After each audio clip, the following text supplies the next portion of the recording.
당신은 요즘 장을 보고 집에 돌아오면 마음이 조금 불안해지지 않나요? 나는 건강하게 산다고 샀는데 왜 몸은 더 무겁지? 같은 느낌 말입니다.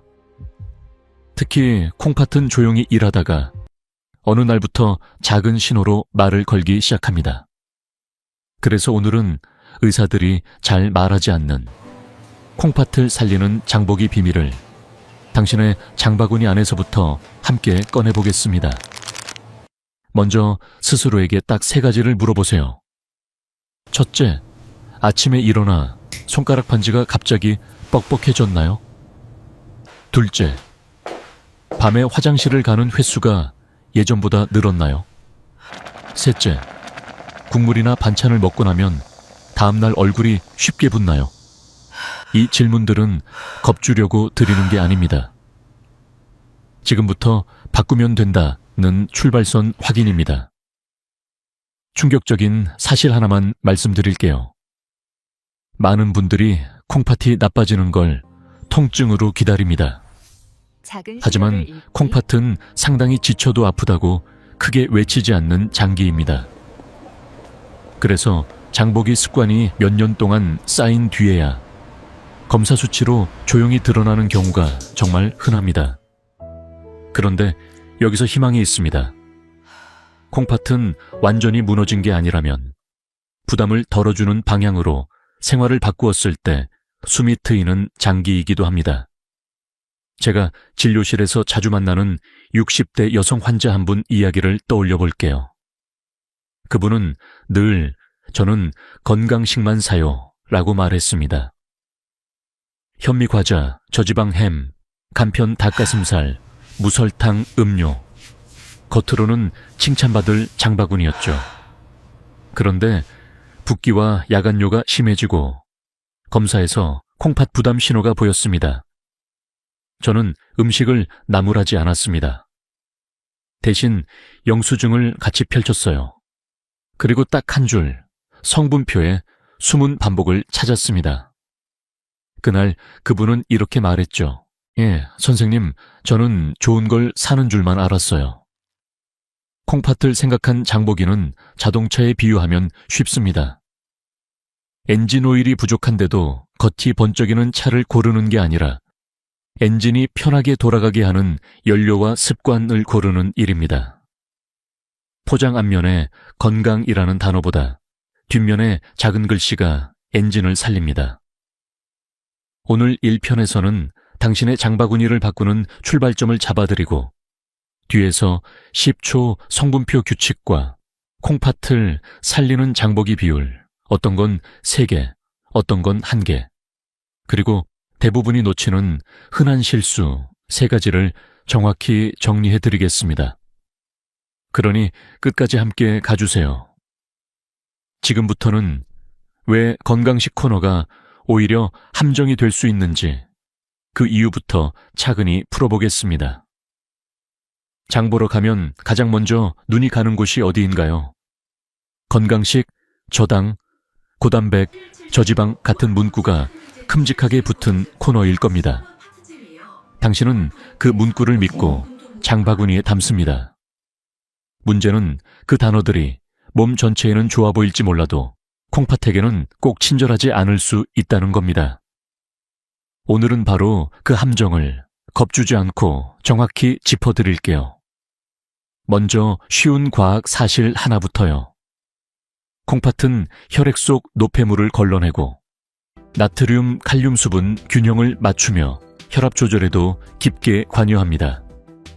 그래서 콩팥이 지치면 붓기, 혈압 흔들림, 소변 변화가 함께 나타나는 경우가 많습니다.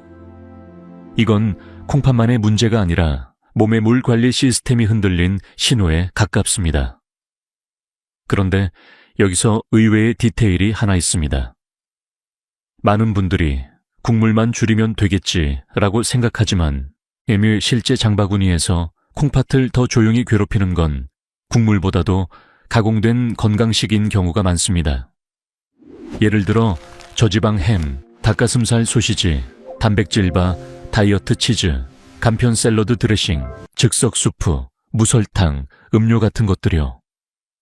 지방과 당을 줄인 대신 맛과 보존성을 살리려고 다른 것들이 들어가는 경우가 흔하거든요. 콩팥 입장에서는 그 다른 것들, 이 부담이 될 수 있습니다. 여기서 전문가들 사이의 시각 차이도 솔직히 말씀드리겠습니다. 어떤 전문가는 나트륨만 관리하면 절반은 성공이라고 강조합니다. 특히 초기 단계에서는 맞는 말입니다. 하지만 다른 전문가는 나트륨만 보고 안심하면 놓치는 게 많다고 말해요. 왜냐하면 콩팥 부담은 나트륨 하나로만 결정되지 않고 인산염, 칼륨, 단백질의 형태, 그리고 첨가물까지 함께 영향을 주기 때문입니다. 즉, 같은 건강식이라도 구성과 빈도에 따라 결과가 달라질 수 있다는 뜻입니다. 생각해볼 질문 하나 드릴게요. 당신은 저당 표시를 보면 안심하고 더 자주 먹지 않나요? 고단백 표시를 보면 몸에 좋다고 생각해서 간식처럼 먹지 않나요? 바로 그 빈도가 함정입니다. 콩팥은 한 번의 실수보다 작은 부담의 반복에 더 민감합니다. 진료실에서 제가 자주 쓰는 표현이 있습니다. 콩팥은 착하게 참는 직원 같아요. 야근을 시켜도 불평을 안 하죠. 하지만 어느 날 갑자기 성과가 떨어집니다. 장바구니가 매일 야근을 시키고 있지는 않은지 오늘부터 같이 점검해 봅시다. 지금 이 시점에서 당신에게 약속 하나 드릴게요. 다음 섹션에서는 성분표를 10초만 봐도 콩팥에 부담을 줄 수 있는 패턴을 바로 걸러내는 규칙을 알려드리겠습니다. 아닌 특히 나트륨만 보다가 놓치는 두 가지 표시, 그리고 같은 식품인데도 형태에 따라 부담이 달라지는 이유를 연결해서요. 그러니 계속 함께 가주세요. 당신의 장바구니는 나쁜 사람이 아니라 정보가 부족했던 사람의 장바구니일 뿐입니다. 이제부터는 좋아 보이는 것이 아니라 콩팥이 편해지는 것들 고르는 눈을 만들어 보겠습니다. 이제부터는 정말 실전입니다. 마트에서 당신이 할 일은 거창하지 않아요. 성분표를 길게 읽는 것도 아닙니다. 콩팥을 위해서는 딱 10초, 세 군데만 보면 됩니다. 그리고 이 습관 하나가 장바구니의 방향을 통째로 바꿉니다. 먼저 누구나 이해하기 쉬운 과학 사실부터 짚어볼게요. 나트륨은 몸의 물을 붙잡습니다. 나트륨을 많이 먹으면 혈액 속 수분이 늘고 그만큼 콩팥은 더 많은 물과 염분을 처리하느라 바빠집니다. 그래서 붓기와 혈압이 함께 흔들리기 쉬워요. 반찬 소스가 납니다. 여기까지는 많이 들어보셨죠? 그런데 의외의 포인트가 있습니다. 나트륨만 낮다고 해서 콩팥이 편한 식품이라고 단정할 수 없다는 겁니다. 왜냐하면 가공식품은 맛과 보존을 위해 다른 첨가물을 동원할 때가 많고 그중 일부가 콩팥에게는 꽤 부담이 될 수 있기 때문입니다. 그래서 오늘의 10초 규칙은 나트륨 플러스 두 가지를 함께 보는 방식입니다. 자, 성분표 10초 규칙입니다. 첫째, 나트륨 또는 소금. 기준은 간단히 한 번 먹는 양 기준으로 보세요. 100g당 숫자에 속지 말고 실제 내가 먹는 회 제공량에 나트륨이 얼마나 들어있는지부터 확인합니다. 둘째, 포스포러스. 관련 표시. 성분표에는 인이 숫자로 안 나오는 경우도 많습니다. 대신 원재료명에 인산염, 폴리인산염, 피로인산염, 인산나트륨 같은 말이 들어가면 콩팥이 처리해야 할 흡수 잘 되는 인이 늘어날 수 있어요. 특히 햄, 소시지, 가공치즈, 단백질 음료, 베이킹 제품, 탄산류에서 자주 보입니다. 셋째, 칼륨, 포타시움, 관련 표시 또는 염 대체제 힌트. 저염 제품 중 일부는 소금을 줄이고 대신 염화 칼륨을 넣어 맛을 유지하기도 합니다. 이때 칼륨 조절이 필요한 분들은 오히려 더 조심해야 할 수 있어요. 여기서 전문가들 사이의 논쟁을 하나만 소개하겠습니다. 어떤 영양 전문가는 콩팥이 정상 범위라면 인칼륨을 과도하게 두려워할 필요는 없다고 말합니다. 맞습니다.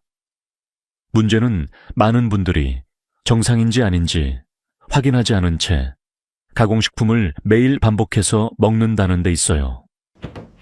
반면 신장내과 쪽에서는 수치가 애매한 경계에 있을 때부터 습관을 바꾸는 게 가장 효율적이라고 강조합니다. 저는 진료실에서 후자의 장점을 자주 봅니다.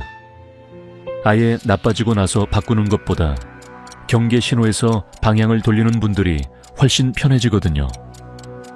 지금 당신에게 질문 하나 드릴게요. 당신은 성분표를 볼 때 열량과 당류는 보는데 원재료명에 인산염 같은 단어는 그냥 지나치지 않나요? 우리가 놓치는 건 보통 숫자가 아니라 작은 단어들입니다. 그리고 여기서 작은 미니훅을 하나 던져볼게요. 같은 음식이라도 집에서 만든 것과 가공된 형태가 콩팥 부담을 다르게 만드는 핵심 이유가 뭘까요? 단순히 짜서가 아닙니다. 바로 흡수 속도와 형태 때문입니다. 이 이야기는 다음 섹션에서 통조림 냉동 건조 즉석 형태로 이어지며 아주 실용적인 결론으로 연결됩니다. 여기까지 따라오셨다면 이제 당신은 마트에서 건강식 문구에 휘둘리지 않습니다. 앞으로는 이렇게 하면 됩니다. 앞면 문구는 1초만 보고 뒷면 성분표 10초를 봅니다. 그리고 원재료명에서 인산염과 염화칼륨 같은 단어가 보이면 장바구니 속에서 우선순위를 낮춥니다. 다음 섹션에서는 같은 재료도 형태가 다르면 결과가 달라진다는 원칙을 통조림과 냉동, 건조와 즉석의 차이로 아주 구체적으로 보여드릴게요. 당신의 장보기는 이제부터 더 쉬워집니다. 좋습니다. 이제 당신의 눈은 성분표 10초에 익숙해졌습니다. 그런데 장바구니를 결정적으로 갈라놓는 지점이 하나 더 있어요. 같은 재료라도 형태가 바뀌면 콩팥이 받는 부담이 달라진다는 사실입니다. 이건 많은 분들이 놓칩니다. 왜냐하면 우리는 보통 무엇을 먹느냐만 생각하고 어떤 형태로 먹느냐는 덜 생각하거든요. 먼저 쉬운 과학 사실 하나요. 가공 과정이 많아질수록 식품은 보존을 위해 소금 나트륨, 인산염 같은 안정제, 감미료, 향미제 등을 사용할 가능성이 높아집니다.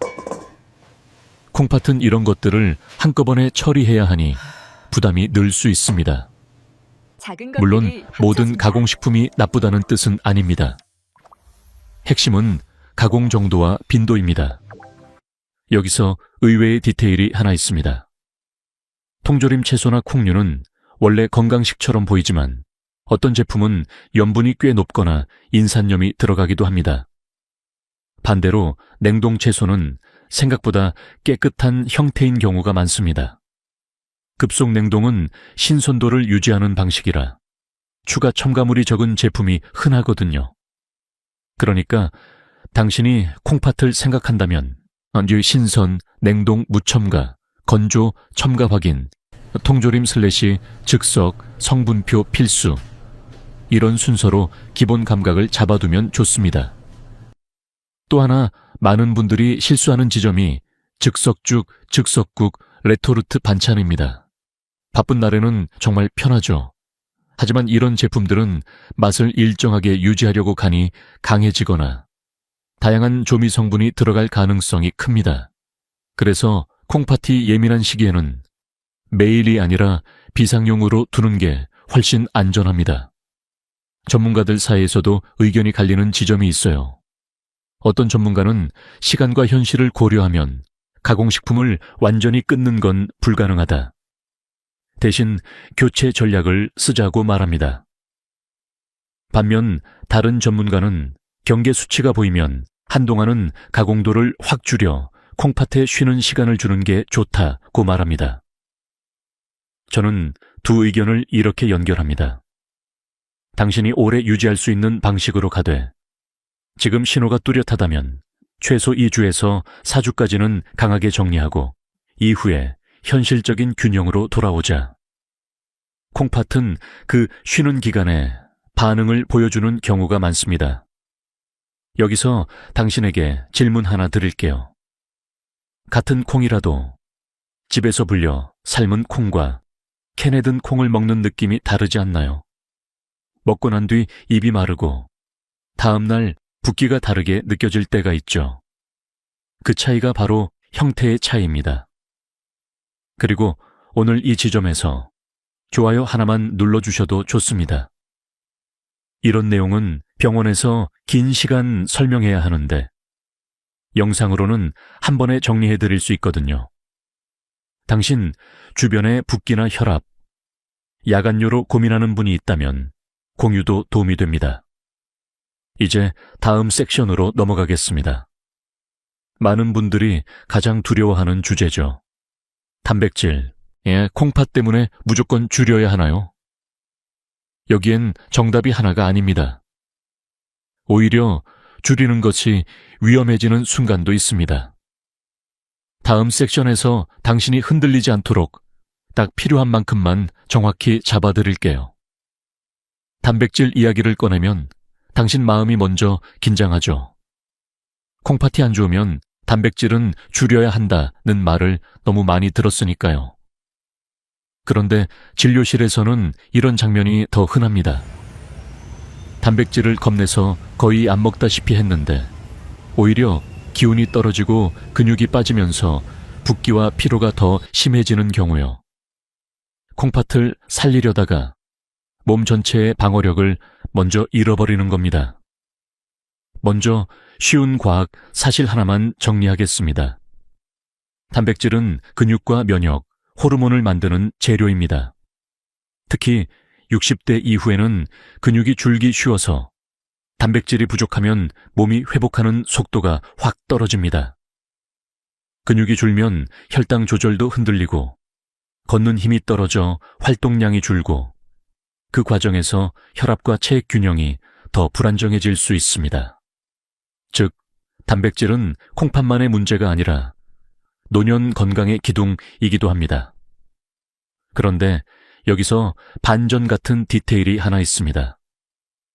콩팥에 부담을 주는 건 단백질 그 자체보다도 어떤 형태로, 얼마나 자주, 무엇과 함께 먹느냐인 경우가 많습니다.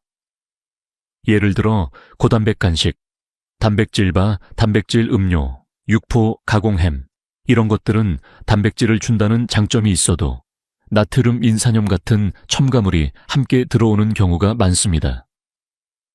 결국 콩팥을 힘들게 하는 동반자가 따라오는 셈이죠. 반대로 계란, 생선, 두부처럼 비교적 단순한 형태는 선택이 쉬워지고 조절도 쉬워집니다. 여기서 전문가들의 관점이 갈립니다. 이슈 어떤 전문가는 콩팥 기능이 떨어질수록 단백질을 제한해야 한다는 방향을 강조합니다. 특히 의학적으로 관리가 필요한 단계에서는 맞는 말입니다. 반면 다른 전문가는 노인에서 과도한 제한은 근육 감소, 근감소증을 키워 예후를 나쁘게 할 수 있다고 말합니다. 그래서 요점은 하나예요.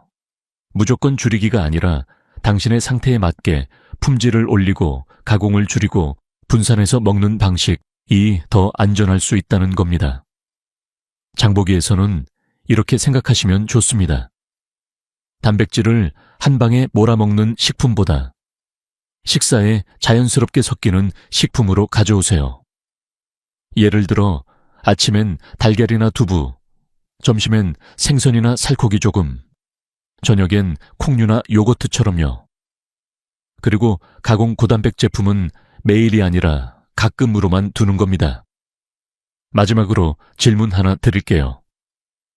당신이 단백질을 줄인 뒤 오히려 더 쉽게 지치고 다리가 가늘어졌다고 느낀 적 없나요? 콩팥을 살리는 길은 덜 먹는 용기만이 아니라 제대로 먹는 지혜도 함께 필요합니다. 다음 섹션에서는 많은 분들이 겁내는 칼륨과 인을 무작정 피하지 않고 구분하는 기준을 장보기와 반찬 선택으로 바로 연결해 드리겠습니다. 당신이 이제 불안이 아니라 기준으로 장을 보게 되도록요. 칼륨과 인 이야기를 들으면 당신은 아마 이렇게 생각할 겁니다.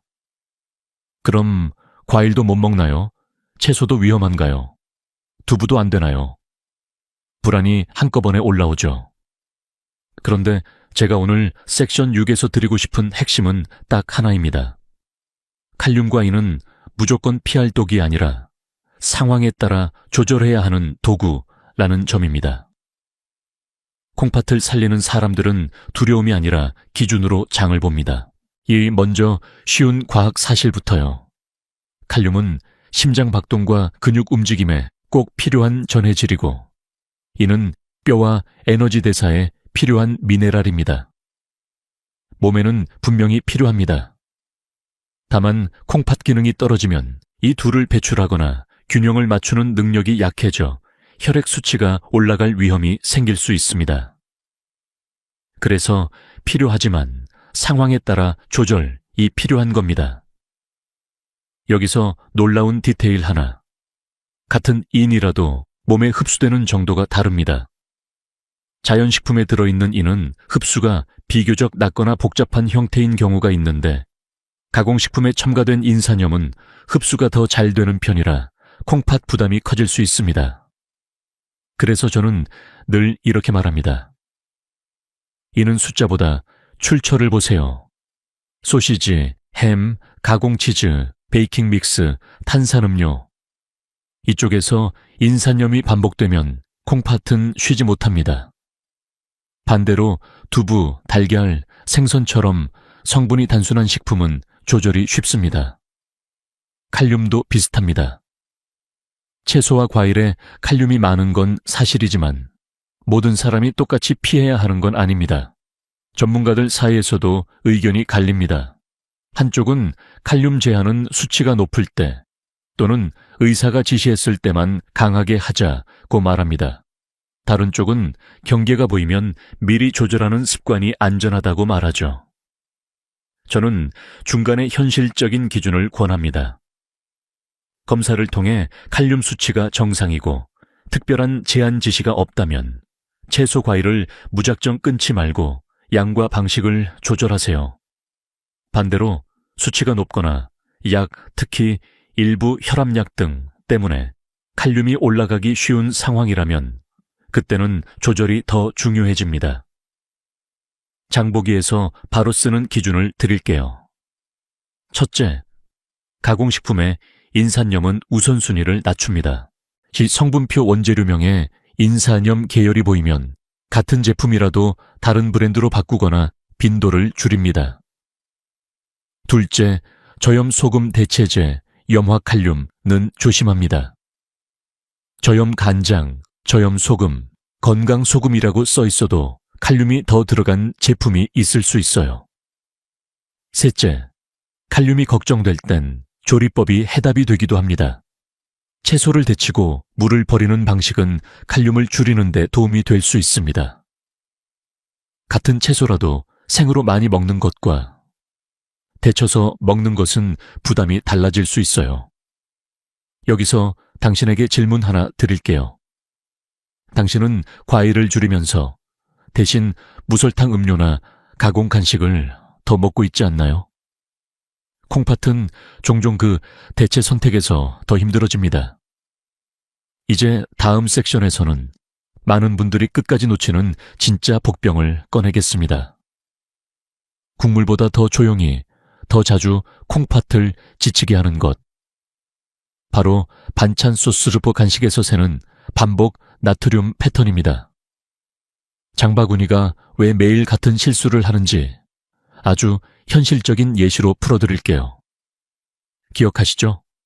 조금 전에 말씀드렸던 것처럼 콩팥은 한 번의 과식보다 작은 부담의 반복에 더 민감합니다. 그래서 오늘 섹션 7에서는 당신이 가장 많이 착각하는 지점을 짚어드리겠습니다. 많은 분들이 저는 국물만 안 먹어요 라고 말합니다. 그런데도 붓기가 줄지 않고 혈압이 흔들리고 소변이 불편해져요. 이유는 간단합니다. 국물은 눈에 보이지만 진짜 나트륨은 조용히 숨어 있기 때문입니다. 먼저 쉬운 과학 사실 하나요. 나트륨은 체내 수분을 붙잡고 혈압을 올리기 쉬워서 콩팥이 물과 염분을 조절하느라 더 바빠집니다. 그래서 나트륨 관리가 콩팥 관리의 핵심 축인 건 맞습니다. 이제 다만 문제는 우리가 나트륨을 한 번에 많이 먹는 음식에서만 찾는다는 겁니다. 실제로는 조금씩 자주 먹는 것이 누적을 만듭니다. 여기서 의외의 디테일을 하나 드릴게요. 국을 안 먹어도 반찬 3개와 소스 2개만 있으면 한 끼 나트륨이 금방 높아질 수 있습니다. 김치 한 젓가락, 장아찌 몇 조각, 젓갈 한 숟갈, 간장 찍어 먹는 소스, 샐러드 드레싱, 그리고 마지막에 입가심으로 먹는 과자나 빵.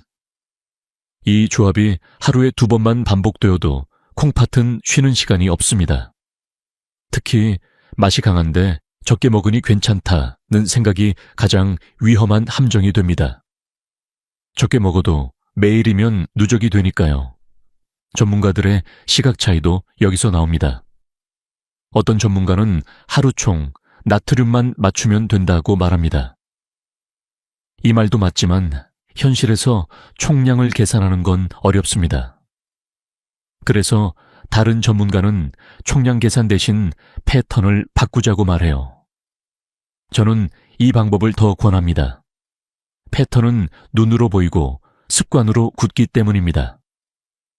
콩팥을 살리는 사람은 숫자 계산을 잘해서가 아니라 장바구니 패턴을 단순하게 만들기 때문에 성공합니다.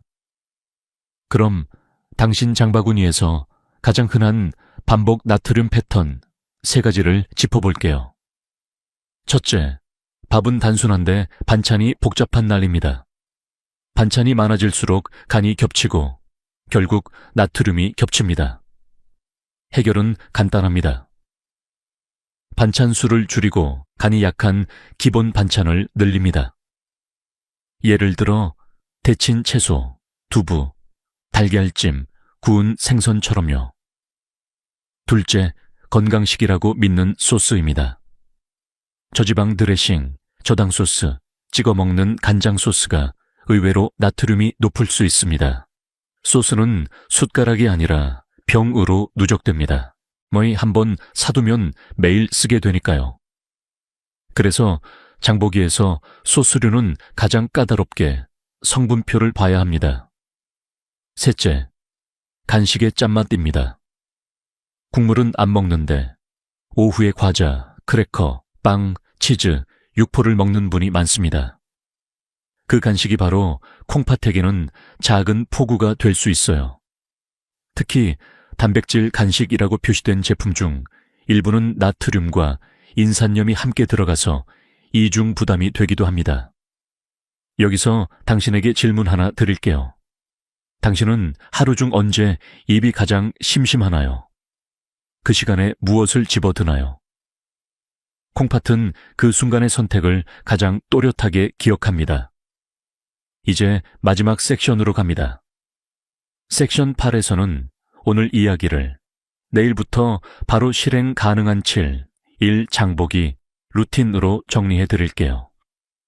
장보기 리스트를 어떻게 짜고 어떤 비율로 담아야 흔들리지 않는지, 그리고 당신이 스스로 변화를 확인하는 작은 챌린지까지 함께 만들어 보겠습니다.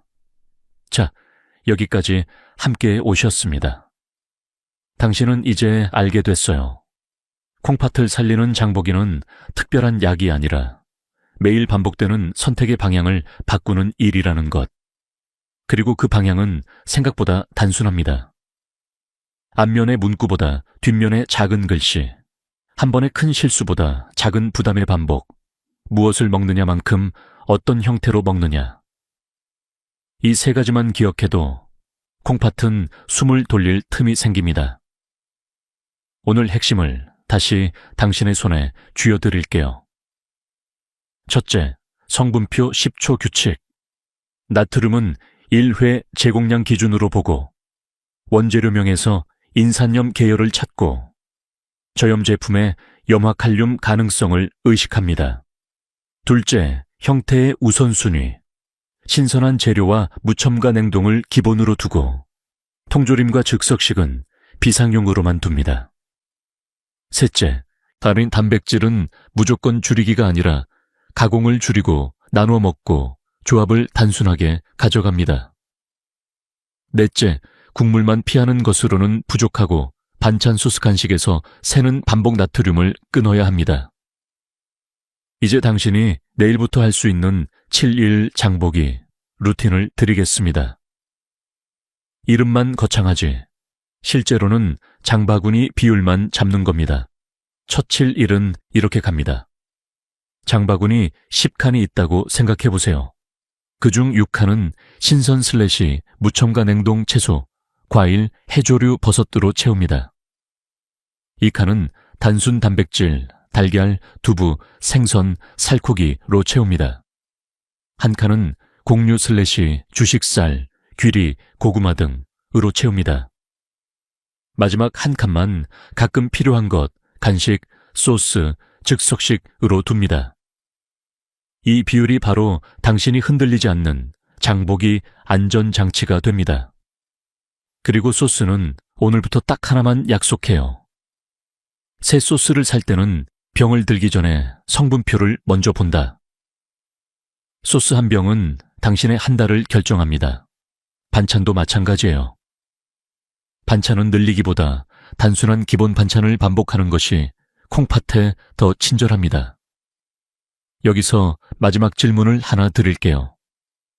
당신은 지금까지 참는 방식으로 건강을 지키려 하지 않았나요? 덜 먹고, 덜 즐기고, 덜 살아서요. 하지만 콩팥을 살리는 길은 참는 것이 아니라 덜 부담 주는 방식으로 더 현명하게 먹는 것입니다. 그게 오래 가고 마음이 덜 지칩니다. 오늘 영상이 도움이 되었다면 댓글로 당신의 장바구니에서 가장 많이 사는 반찬 한 가지를 적어주세요. 제가 다음 영상에서 그 반찬을 콩팥 친화적으로 바꾸는 방법을 예시로 풀어드릴게요. 주변에 붓기나 야간요로 힘든 분이 있다면 공유도 부탁드립니다. 이제 작은 도전을 함께 시작해볼까요? 오늘부터 데이 1/7 챌린지 시작. 내일 장을 볼 때 성분표 10초를 꼭 해보세요. 그리고 저녁에 거울을 보며 얼굴 붓기와 손가락 반지 느낌을 체크해보세요. 작은 변화가 쌓이면 콩팥은 당신에게 다시 조용히 편안함으로 답해줄 겁니다.